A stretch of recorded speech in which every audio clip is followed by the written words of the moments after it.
मोहब्बा उदल बनाए हैं। इस समय में आपके साथ दोस्ती होकर के मोहब्बा लौटे हैं। जी हाँ। 4 अंश लेकर के उदल मोहब्बा में पैदा लिया।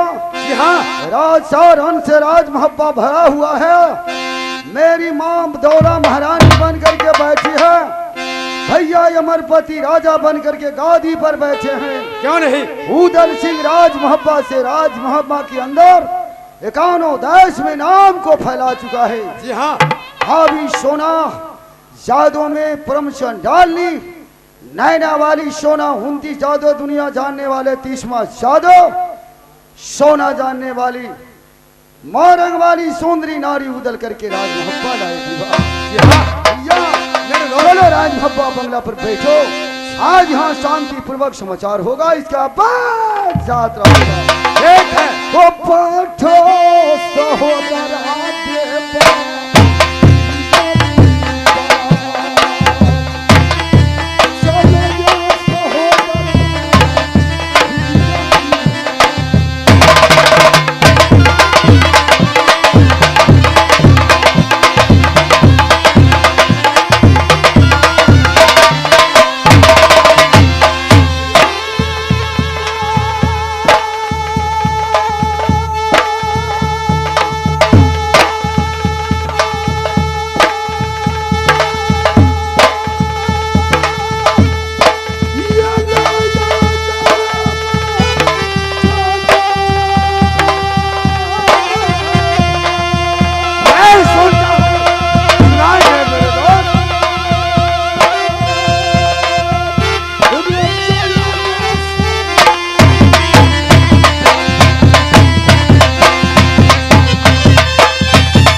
मेरे आवाज को सुनते हैं तो आप आने का कष्ट करेंगे।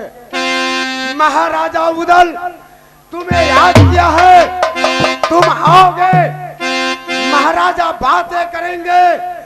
आप रुपना खवास को कहकर तबल खास से घोड़ा लाएगा, उसके बाद उदल को कोई किला का यात्रा हो जाएगा। चल जाओ।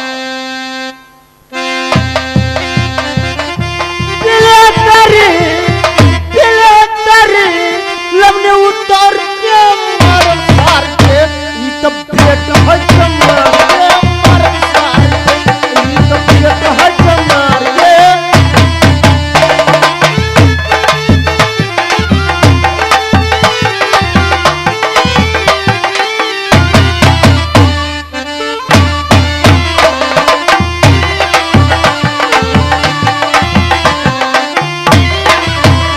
ई तब भेट है चमार के मारन सार के ई तब भेट है चमार के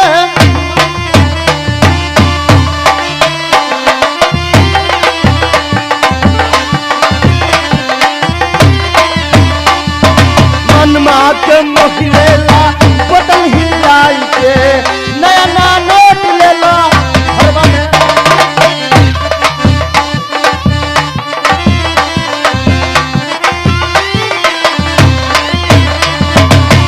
मनमा के मोहिलेला बटन हिलाई के नया नया नोट लेला हरवा में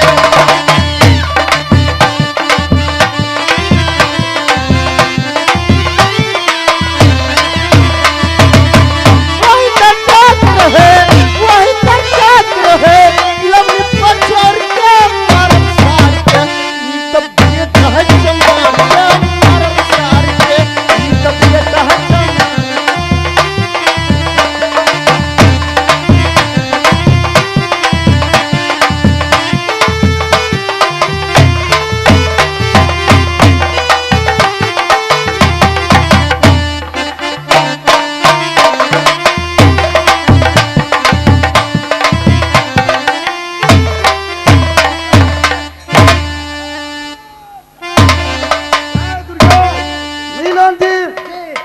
आज बहुत उमंग से आए हैं। जी क्या हुआ तुम्हें?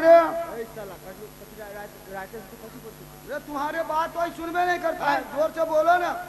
राइटर साला परेशान कर हमरा बाहर। क्या कहता है तुम्हें? राइटर जगह तमाशा ये कर देखै छियो। क्या हो रहा है तुम्हें पास? और ओकरा हाथ बताए कही बेटा चमार के मार सार के।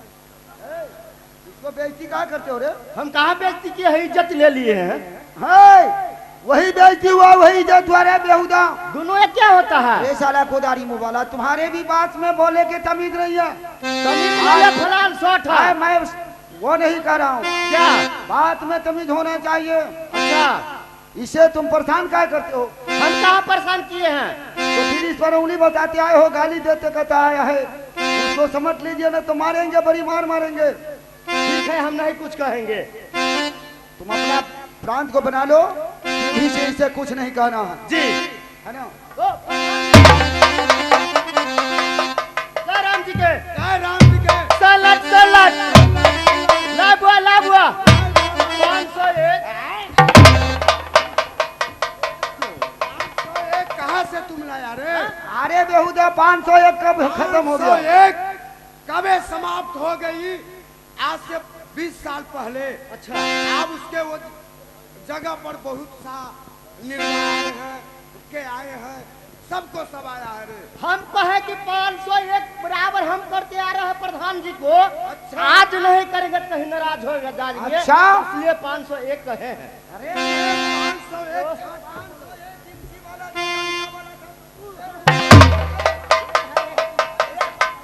साला भपुरवा,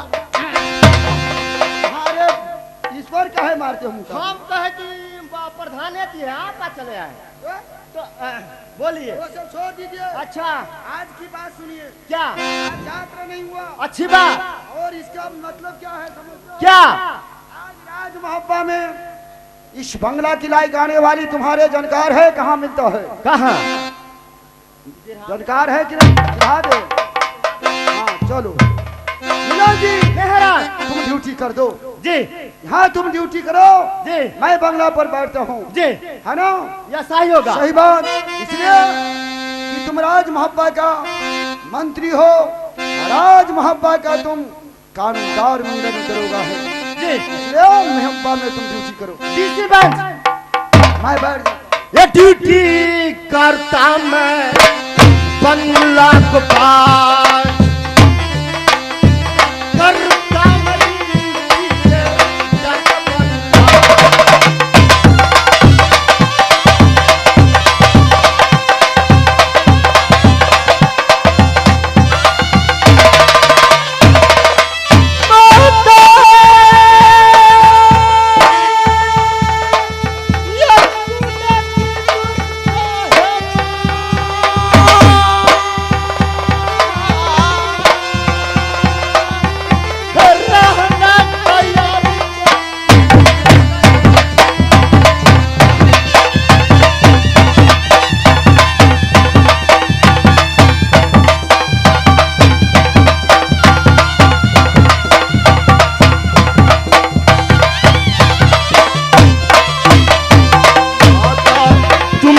चरण का पूजा करता यार, चरण का पूजा करता इस दुनिया।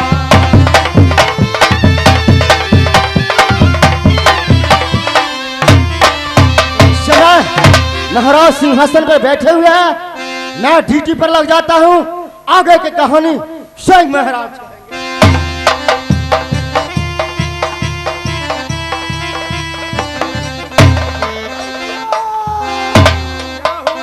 मुझे याद क्या याद आया? भैया मेरे दोस्त, आज मेरे देश कलिंदर में आज उदल सिंह को जब समय आया, उदल सिंह देश कलिंदर में गया भैया।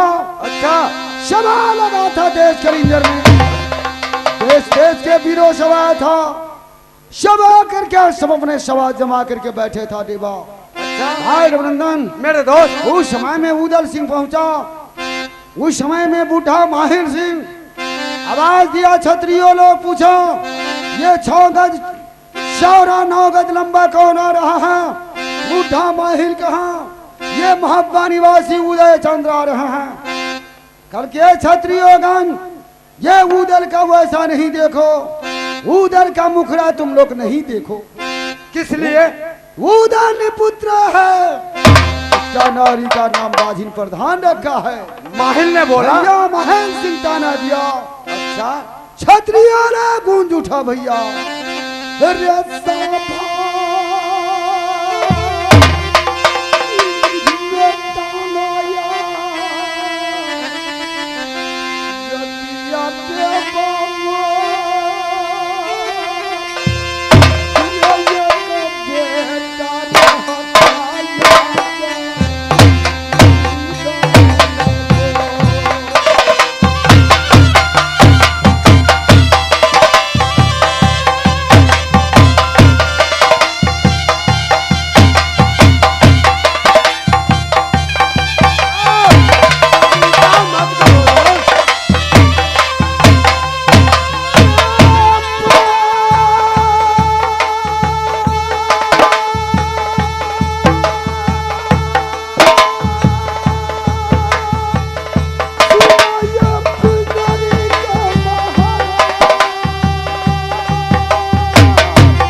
रखो, सबूरी रखो, जो सीने में रखा दिमाग।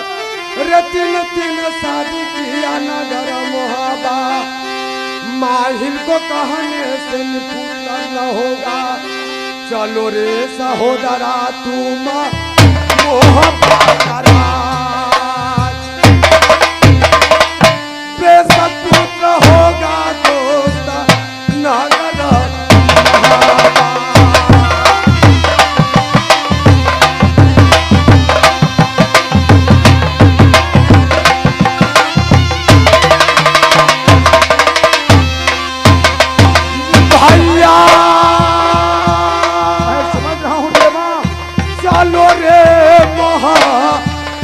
तेरा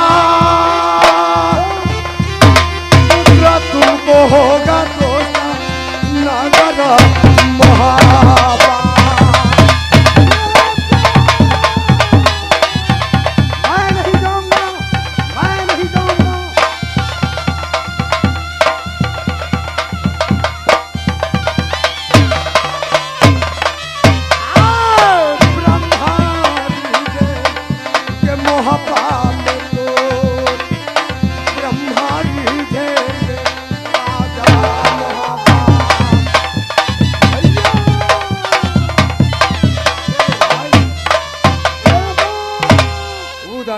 राज मोहब्बा में मैं कैसे जाऊं? पानी भरने के लिए पर भरनी जाती हैं। आज मेरी माँ मुखड़ा पर नजर पड़ता है, वो भी मुख ढक लेती है। राही बटोही उदल का सामने में देखता है कि उदल सिंगार है। हो मुखारा न देखता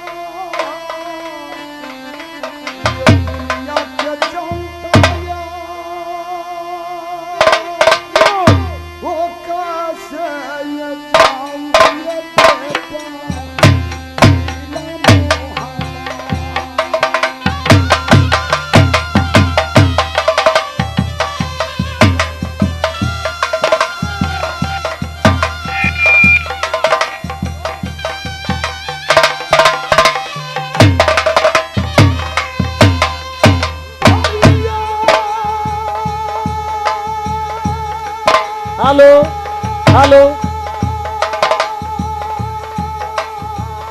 हेलो।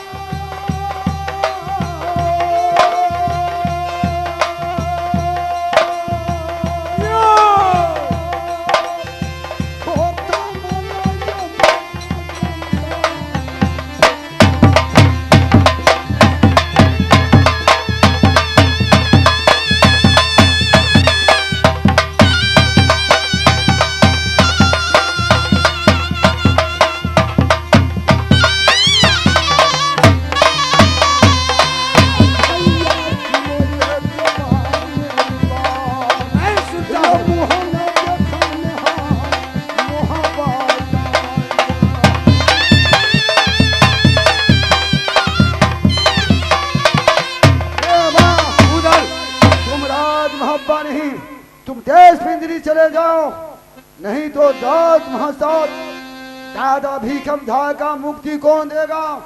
उधर इस गंगा में जा करके डूब जाएंगे भैया। मेरे भाई, मेरे राज मोहब्बा में तू जाना, प्याही नारी मोरंग वाली प्राण प्यारी बैठे होगी, कह देना प्याही से न मोहब्बा। क्या कहेंगे? सारी के खोल लो धानी के, चोली के खोलो के बनारस बाल, यति कोली हटा दो दधी मालई। आज गंगम उधर हरी लाल चुरिया फोरे मोहबा में, कह देना ब्याही को न मोहबा। ये पेट कारण उदर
मैं नहीं जाऊंगा, नहीं जाऊंगा, नहीं जाऊंगा।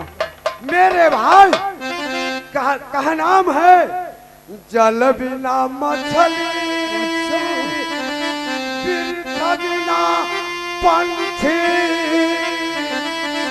अमठ बिना गाय, पुरुष बिना नारी। हे मेरे भाई दोस्त, देवा जब जल से बाहर मछली निकल जाती है, वह बेचारी तरफ तरफ के मर जाती है। वृक्ष, जिस वृक्ष पर पंछी नहीं बैठता है, वह वृक्ष का दुर्भाग्य है। भैया जिस गांव में मंदिर नहीं है, वह गांव का दुर्भाग्य है। और जिस नारी का पुरुष नहीं है, वह नारी बेकार है। तुम शादी करके राज मोहब्बा महल में बैठाया, तुम कहते हो कि गंगा डूब जाएंगे, वह बेचारी कैसे रहेगी राज मोहब्बा? भैया उधर मैं नहीं जाऊंगा, एक बार बोल दिया कि मैं नहीं जाऊंगा, नहीं जाऊंगा, नहीं जाऊंगा। ओ गंगा डूबेगा उदल, मुक्ति पाएगा ओ दुनिया में नाम भैया।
सब बास में न बस लोचन होता, सब गैया के रे गलोचन न हो रे, सब हाथी का न गज मोगता है, सब नारी का न पुत्र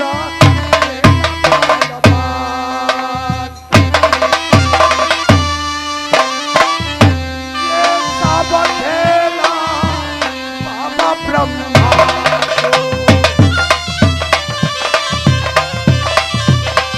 क्या बोला भैया?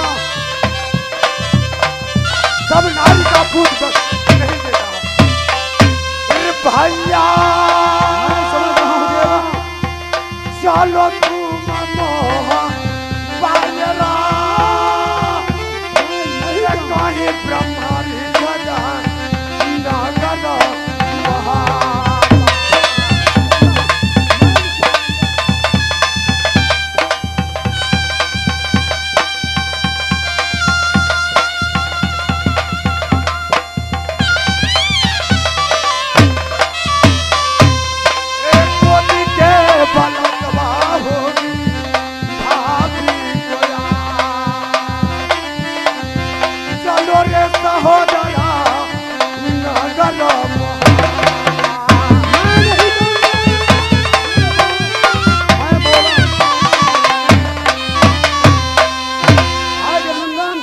मैं नहीं जाऊंगा, इस गंगा पर डूब करके उधर मर जाएंगे। मैं नहीं जा सकता हूँ इस गंगा में, उधर जाएंगे तो मुक्ति पाएंगे। मैं आज वो दिन के बाद मैं इस दुनिया में नहीं रहूंगा। बोला मैं नहीं जाऊंगा तो नहीं जाऊंगा। सुन लो, नहीं जाओगे? मैं नहीं जाऊंगा। चार चीज से मनुष्य जो मर जाता है अच्छा, उससे मुक्ति प्राप्त नहीं होती है। कैसे देवा? जो गाछी से जो मनुष्य और गिर के मर जाता है अच्छा, उसे अकाल मृत्यु कहा, उससे मुक्ति प्राप्त न होती है। जिसको सर्प डस लिया, मनुष्य मर गया, उसे अकाल मृत्यु कहते हैं, उससे मुक्ति प्राप्त नहीं होती है। अच्छा, और जहर खाकर जो मनुष्य मर जाता है अच्छा, उसे अकाल मृत्यु कहते हैं, उसे मुक्ति प्राप्त नहीं होती है। जल में डूबकर जो मनुष्य मरता है उसे अकाल मृत्यु कहते हैं। भैया उधर तुम जो सोचो, लेकिन मेरा एक सिद्धांत है। मैं उस बातों के अम्मा लगा, मेरे माहिल को बोली, पब्लिकों को बोली, गोली के समान दागा। मैं नहीं जाऊंगा, नहीं जाऊंगा, नहीं जाऊंगा। तो ठीक है, नहीं जाओगे, लेकिन कैसे मुक्ति मिलेगा पानी में डूबने से? कैसे मिलेगा देवा? मैं पतरा देखूंगा कितने समय में डूबने से मुक्ति मिलती है मनुष्य को, वह पतरा से देखकर बातें करूंगा। चलो पतरा देखो भैया। तो मेरे पास तो पतरा है नहीं भैया पतरा तुम्हें कहाँ रह गया भैया? मेरे पतरा तो देश पिंजरी को अंदर में रह चुका। क्या सब दिन तो मेरे साथ लाया, आज तुम्हारे पतरा पिंजरी में रह गया, पिंजरी में रह गया देवो। जी हाँ, पिंजरी में रह गया। जी हाँ, मैं तुम्हारे साथ तुम्हारे बदन को शर्त करूंगा कि तुम्हारे पतरा है कि नहीं। ठीक है, आपने फोन किया, मैं फोन को द्वारा राज मोहब्बा पहुंच गए और कहा कि आपने देश कलिंजर चलना है। घर भरी में हम चल दिए। कहीं भी ताक लो। पूरा देवा तुम मेरे बंगला का पास है। तो फिर कैसे पतराएगा से मेरा मुक्ति होगा? आप तो समय देंगे, टाइम देंगे, टाइम को मुताबिक हम जाएंगे और समय पर आपके पास हाजिर हो जाएंगे। कितना देर में आओगे देवा? 3 घंटा का मोहलत देंगे। मैं 3 घंटा में यहाँ विलम्ब नहीं करूंगा, सवेर हो जाएगा, उधर कैसे डूबेगा? कितने टाइम देंगे? तुम्हारे पास में 1.25 घंटा के अंदर में तुम आओ जाओ, इसका बाद मैं तुम्हारे बात को अमल रखूंगा। जी हाँ, नहीं तो छूट जाएगा देवा तुम। ठीक है, तो जहाँ पसीना आपको जाएगा, जब आप कहते हैं डूब जाएंगे, तो मैं आपका साथ, मैं कसम खाता हूँ कि मैं डूब जाऊंगा। ठीक है, तो आओ 1.25 घंटा के अंदर में। ठीक है, चले आएंगे। देर नहीं करो, देर नहीं करो देवा।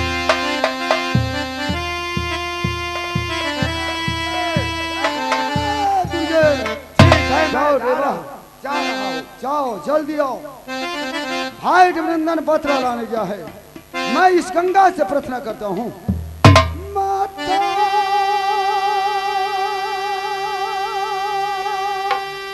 सुनो है,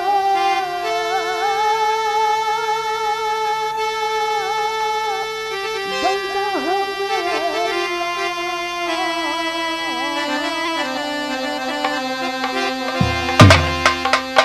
माँ गंगा,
से प्रश्न है।